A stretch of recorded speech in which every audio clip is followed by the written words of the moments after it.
Sound methods. From the 5 foregoing right principles, when they are truly apprehended and practiced, will issue sound methods. Right principles are manifested in harmonious action, and method is to life what law is to the universe. Everywhere in the universe there is the harmonious adjustment of parts, and it is this symmetry and harmony that reveals a cosmos, as distinguished from chaos.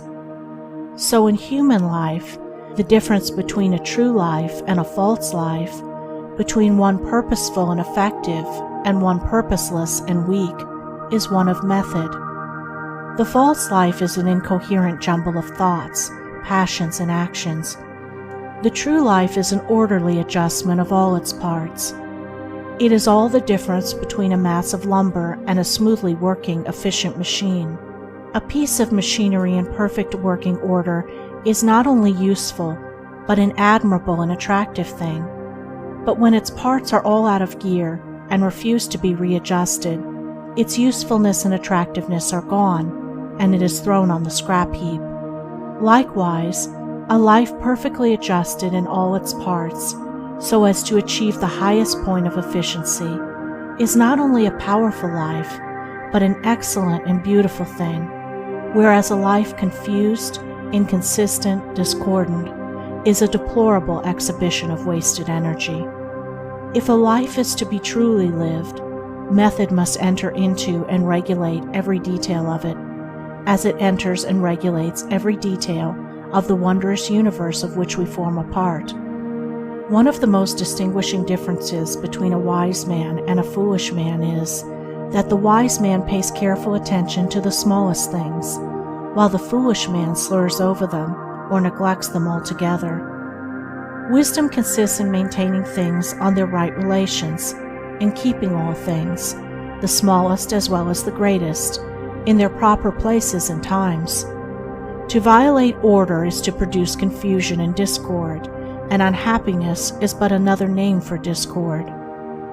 The good businessman knows that system is 3 parts of success, and that disorder means failure. The wise man knows that disciplined, methodical living is 3 parts of happiness, and that looseness means misery.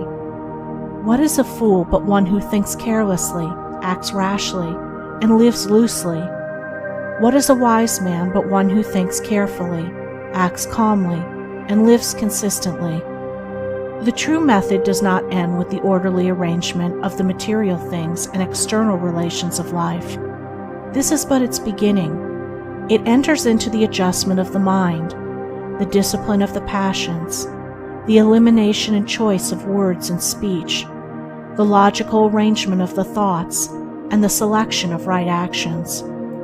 To achieve a life rendered sound, successful, and sweet by the pursuance of sound methods, one must begin not by neglect of the little everyday things, but by assiduous attention to them. Thus the hour of rising is important, and it's regularly significant, as are also the timing of retiring to rest, and the number of hours given to sleep. Between the regularity and irregularity of meals, and the care and carelessness in which they are eaten, is all the difference between good and bad digestion, with all that this applies, and an irritable or comfortable frame of mind, with its train of good or bad consequences. For attaching to these meal times and meal ways are matters of both physiological and psychological significance. The due division of hours for business and for play, not confusing the two. The orderly fitting in of all the details of one's business, times for solitude, for silent thought and for effective action, for eating and for abstinence. All these things must have their lawful place in the life of him whose daily round is to proceed with the minimum degree of friction, who is to get the most usefulness, influence, and joy out of life. But all this is but the beginning of that comprehensive method which embraces the whole life and being. When this smooth order and logical consistency is extended to the words and actions, to the thoughts and desires, then wisdom emerges from folly, and out of weakness comes power sublime.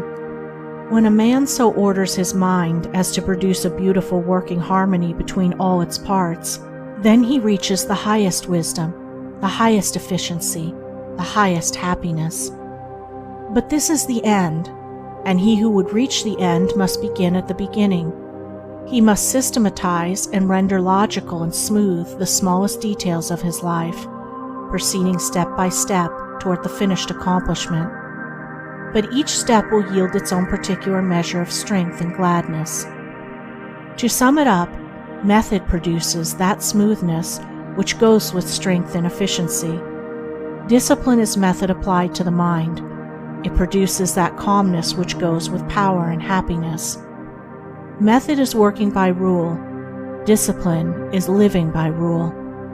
But working and living are not separate. They are but two aspects of character, of life.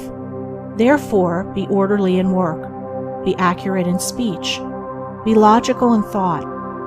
Between these and slovenliness, inaccuracy and confusion, is the difference between success and failure, music and discord, happiness and misery. The adoption of sound methods of working, acting, thinking, in a word, of living, is the surest and safest foundation for sound health, sound success, sound peace of mind. The foundation of unsound methods will be found to be unstable and to yield fear and unrest even when it appears to succeed, and when its time of failure comes, it is grievous indeed.